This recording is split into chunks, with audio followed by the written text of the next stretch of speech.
Alwa wished he had more time. Not enough words could be spoken in only an hour's time to explain.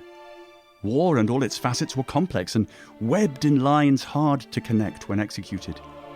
He worried for his wife and son and what life held for them after the events of the Great War.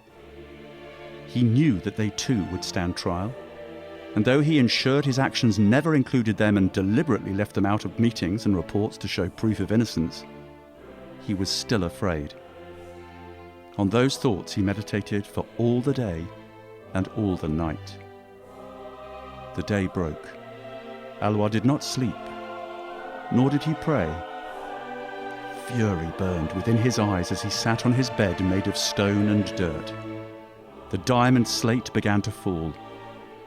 This time 6 soldiers were there to greet him. They walked the grand halls of the underground prison. Torches lined the walls, and 2 Eshan soldiers each had a flaming ball hovering above their palms. They exited the building and walked towards the execution site that was cradled by a mountain, extending out from the citadel. The site extended a quarter-mile past the citadel walls, and its pathway was of brown and red bricks.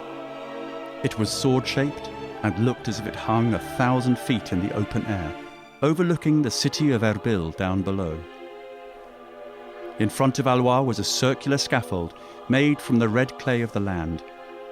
He walked up the stairs attached to the stage of his execution, turned and kneeled at the centre. He looked up and saw his wife and son, along with leaders from other nations. It pained him to see them there.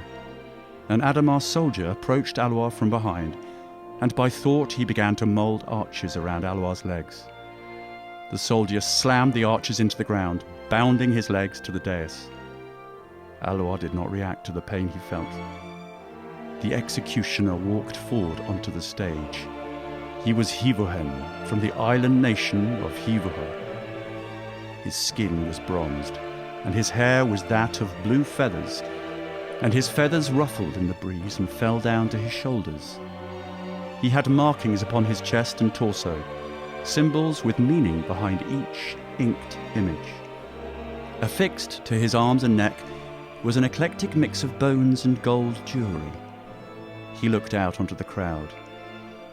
His voice was harsh, and he spoke.